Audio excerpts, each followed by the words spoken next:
condemnation, the planter dropped the shackles from the newly bought slave and said, "You are free to go. You are no longer a slave. I bought you in order to give you your liberty." According to the story, the old man fell at the feet of the planter and said, "Master, I'll serve you forever." In like manner, we were all held in the bondage of sin, condemnation, and death. Christ then paid the price to secure our freedom from that hopeless slavery. Lovingly he tells us that the reason he made the sacrifice was to set us free.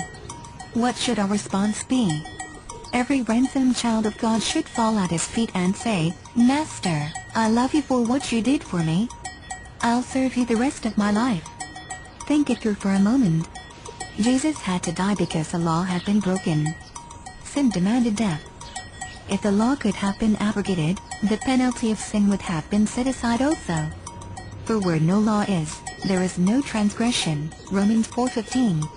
So strong was the authority of that unchangeable law that God himself could not abolish it, not even to save his own son from death. The old story of the two brothers is almost a perfect illustration of both law and grace in operation. The older brother was a judge. His younger brother was brought before him as a transgressor of the law. From all the evidence it was clear to all they was guilty. The court was tense. Would the judge mete out justice in such a case? The judge looked at his brother and sternly declared him guilty. Then he stunned the court by imposing the maximum fine. But immediately he left the bench and threw his arms around his brother and said, "I had to do it because you are guilty. I know you cannot pay the fine, but I will pay it for you." The point of this story is dramatic in its impact. The brother was forgiven, but the penalty was not. It had to be paid. But by paying the maximum penalty, the judge not only did not abolish the law, but he greatly magnified it. He demonstrated that its binding claims could never be voided. In the same sense, God would not and could not abolish the law to save his beloved Son. It cost something to uphold the law and pay the maximum penalty. No one will ever know how much it cost the Son of God. But how thankful we should be that his love was as perfect as his justice. In his own body he bore the penalty, satisfied the law, and justified the transgressor. Can't you see that no greater demonstration could have been made to prove the permanence of the Ten Commandments? In the entire universe God could not have displayed a more convincing and irrefutable argument in favor of his law. Yet, in the fact of this tremendous exhibition, misguided millions of poor, feeble men belittle the government of God by belittling his law.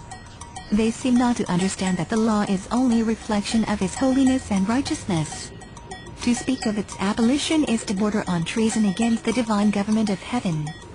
Look into that holy law right now for a divine revelation of what God wants your life to be.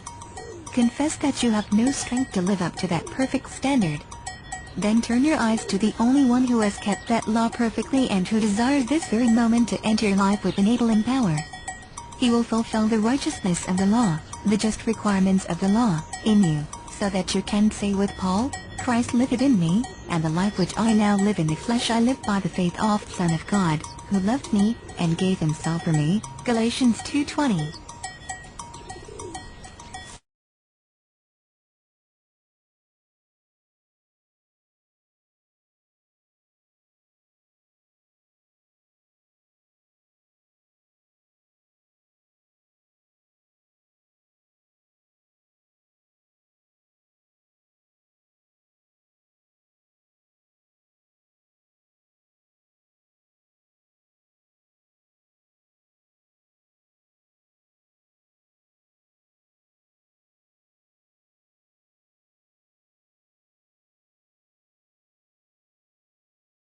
Remember the Sabbath day, to keep it holy.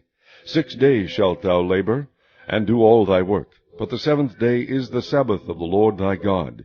In it thou shalt not do any work, thou, nor thy son, nor thy daughter, thy manservant, nor thy maidservant, nor thy cattle, nor thy stranger that is within thy gates. For in 6 days the Lord made heaven and earth, the sea, and all that in them is, and rested the seventh day. Wherefore the Lord blessed the Sabbath day, and hallowed it.